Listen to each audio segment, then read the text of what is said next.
Hello, today we're gonna be changing the dressing on a central venous access device. And this is my patient, and this is the central venous catheter. This is the one that stabilizes the catheter, and this is the dressing, transparent dressing. All right, okay, we're gonna go ahead and start. I'm gonna be over here because I can't really move the cell phone over here to visualize the other stuff, but I'm gonna verbalize, don't worry. Okay, so first we're gonna verify the medical order, and then we're gonna determine the need for the dressing change, and there is a need. So we're gonna gather our equipment, we're gonna gather the saline flush, this to cover her, and the other stuff, right? So I'm gonna go ahead and do some hand hygiene. I'm gonna identify the patient. Can I see your wristband? Name and date of birth? Glenda Chapa, October 26, 1995. Okay, great. So now that we've identified her, we're gonna close the curtains, give her some privacy. Now I'm gonna explain what I'm gonna do and why. So I'm gonna be changing your central venous catheter dressing, and I'm gonna be replacing it with another one due to prevent permanent infection in your catheter, right? Okay, and maintain it clean. So now, do you have any allergies to tape or skin antiseptics? No. No? Okay.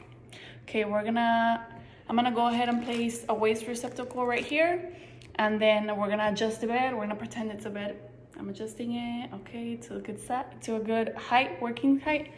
I'm gonna go ahead and assist her to a comfortable position, and so I can visualize clearly the CVAD dressing and the insertion site.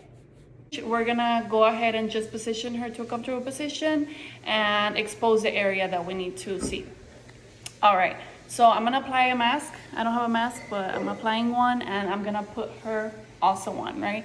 And I'm gonna ask her to turn her head away from the site so she's not breathing in the site and putting some germs.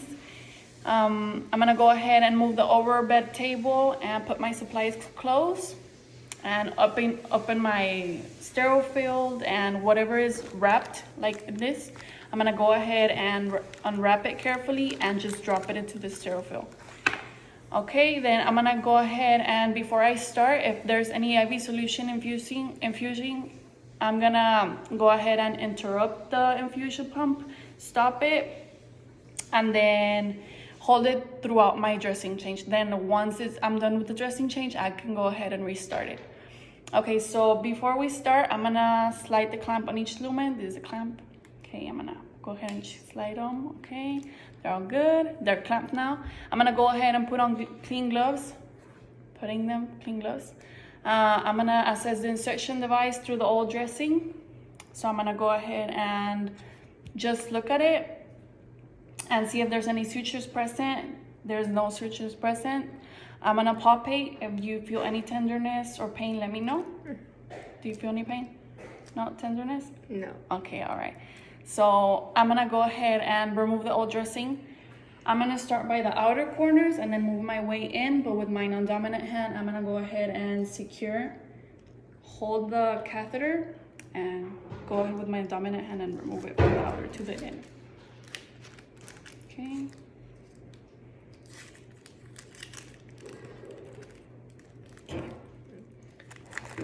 Okay, so I'm gonna take off my gloves along with this dressing, wrapping it, and I'm gonna dispose of it in the appropriate receptacle.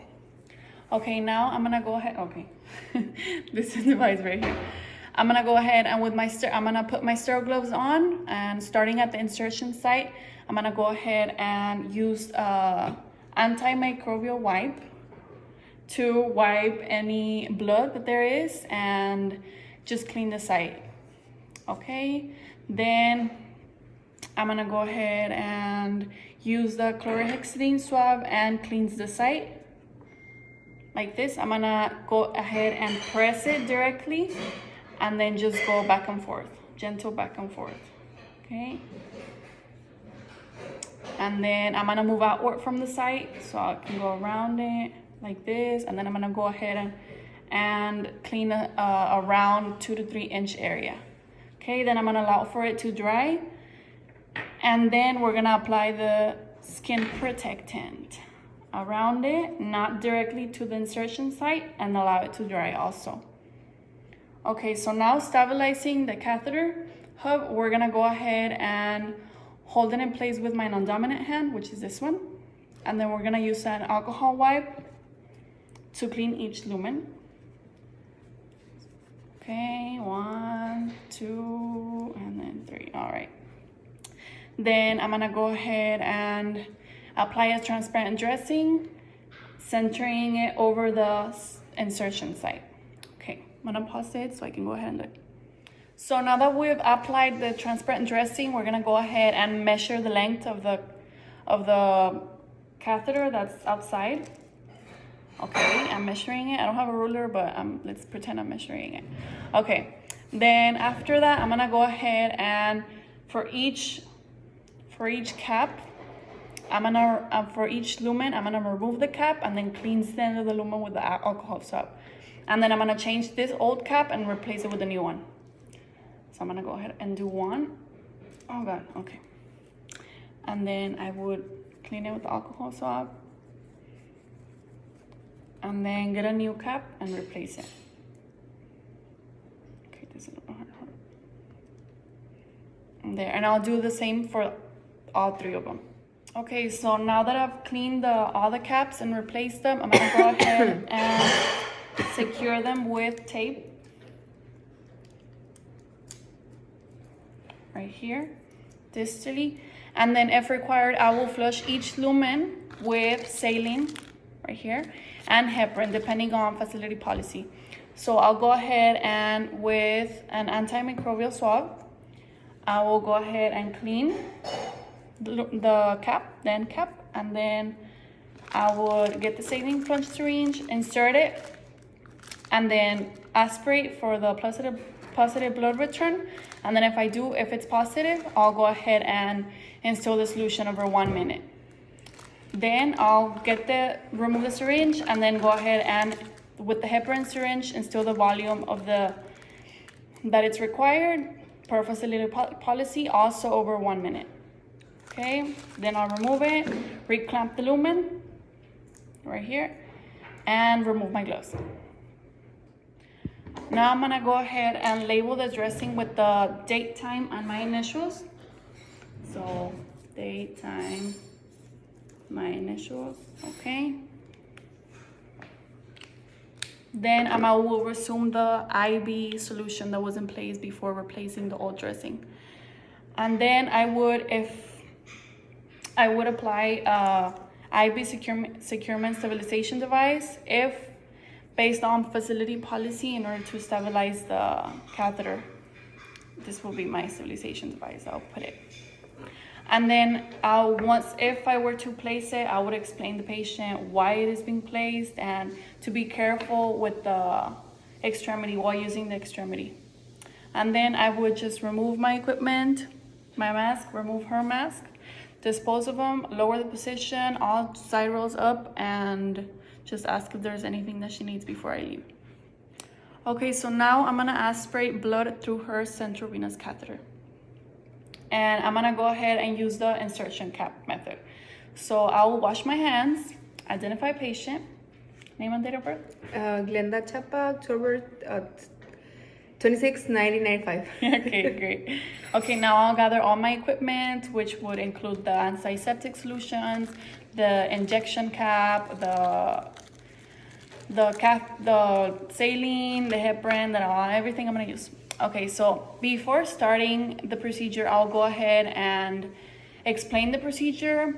Also, go ahead and turn off all the infusions that are in place currently. And I'm gonna allow 1 minute before I draw the blood. Okay, then I'll go ahead and cleanse the injection cap. Okay, let's pretend this is the injection cap.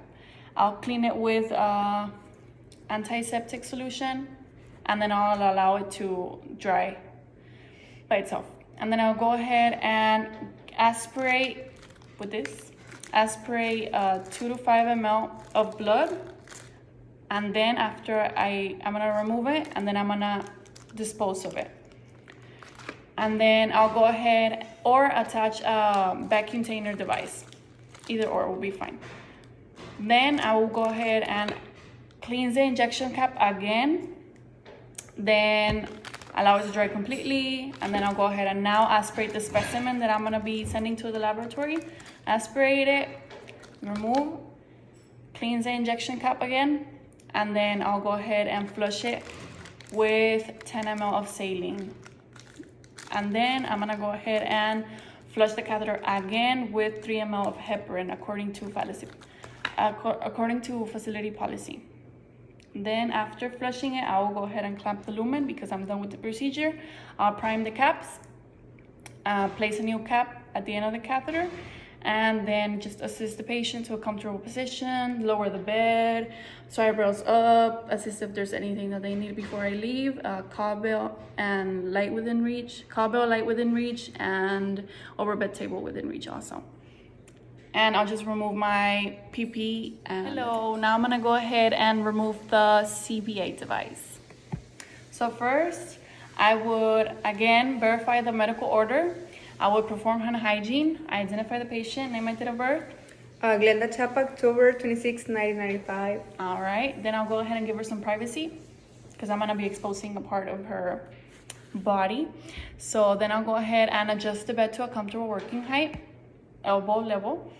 I'm gonna go assist the patient to a supine position. So lay her down. Let's pretend she's laid down. I'm gonna go ahead and since this is gonna be a CVA device, we're gonna go ahead and we can put her in a supine or triangular position, but in this case we're gonna do supine, and then we're gonna put a bath blanket to cover her, right? Okay, right here. Let's just pretend it's covered. We're gonna put on gloves, and if a culture is required from this device, I'll go ahead and do sterile technique, right, when removing it. But since we're not requiring culture, in this case, I'm just gonna go ahead and remove it with regular gloves. So I'm gonna stabilize the catheter with my non-dominant hand, and then I'm gonna gently pull back the transparent dressing. So I'm gonna remove it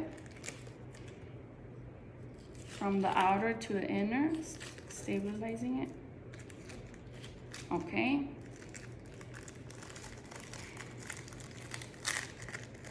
All right.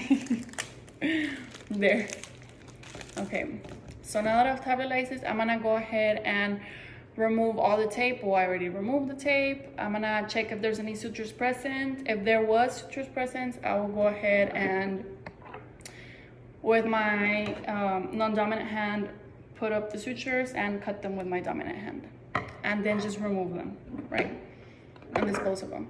So I'm gonna go ahead and, since there's no sutures, I'm just gonna instruct the patient to hold her breath. So I'm gonna need you to hold your breath and perform Boswell maneuver, and it's just gonna be like increasing intrathoracic pressure, and she's gonna be just like if you were to go to the restroom, like just okay. But take a deep breath before you do that. Meanwhile, I'll remove the catheter. Okay. So I'm gonna use my non-dominant hand to just hold it here. Meanwhile, I grasp it with my dominant hand and just at the insertion site and just remove it, right? So hold your breath and Boswell maneuver. Ready? 1, 2. Okay, and it's super long. It's done. So I'm gonna go ahead and dispose it with my gloves. And right after its removal, I'm gonna go ahead and apply pressure 1 minute until there is hemostasis. And then I'll go ahead and, well, it's already done.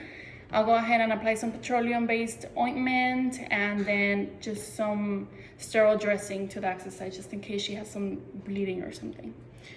Okay, then I'll go ahead and measure the catheter and compare it to when it was placed, the initial placement, and then just dispose of it, remove my gloves, assist her to a comfortable position, lower the bed, and just assess the procedure, her response to the procedure. That's it.